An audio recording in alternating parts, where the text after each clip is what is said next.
In this video I wanted to talk about a Chinese animated series that really took me by surprise. I know, right? Something good actually came from China. Shocking.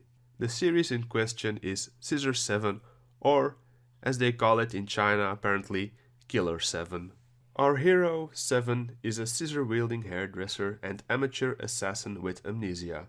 Living on the small island named Chicken Island, which is filled with extremely quirky characters, Seven somehow manages to stumble between two warring factions, forcing him to step up as the island's protector in order to save his friends and the island villagers. What follows is a wacky roller coaster of random events that somehow manages to form a pretty fucking good story with a ton of over-the-top humor, badass fights, and even some deeply emotional moments.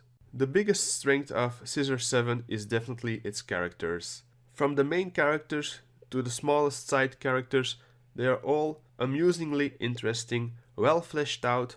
Most of them have great backstories, and even unexpected side characters that you would think are a one-off deal suddenly have their moment to shine. Like, I don't really know many series that give this much attention to even like the most smallest side characters. It truly makes this island feel alive, breathing, and it just makes me interested to see more. For example, you have Dai Bo, a blue chicken who is Seven's best friend and pseudo-boss that loves money.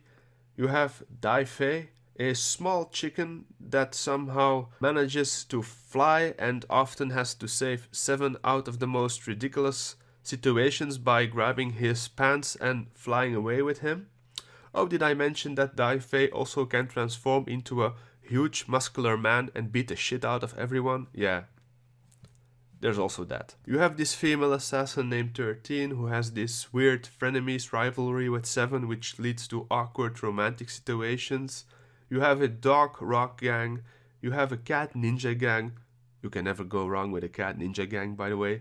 You have a bodyguard that uses his virginity to turn his body indestructible. There's an old grandma that is basically a fucking psychopath. An old watchman that keeps losing his pants for some reason.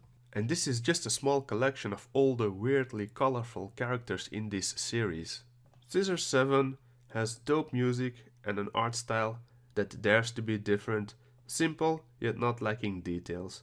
It's an interesting trademark style. The entire series bounces back and forth between over-the-top humor, emotional moments, and epic badassery, creating a very entertaining experience to watch. This series really takes you by surprise. It starts simple, with seemingly standalone stories, with a mostly humorous overtone in the first episodes, but quickly gets more story and character building with each episode. Literally every episode is a huge jump forward from the previous one, sucking you into the story. What started as me watching this simple looking anime to pass time with some quick laughs quickly spiraled into me getting really invested in the story and binge watching the shit out of it. This series has been a huge surprise for me and has easily become one of the top series on Netflix for me personally. Stop watching those anime titties for a minute, check out Scissor 7, you can thank me later.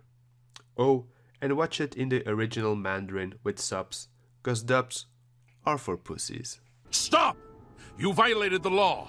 Pay the court a fine or serve your sentence. Your stolen goods are now forfeit.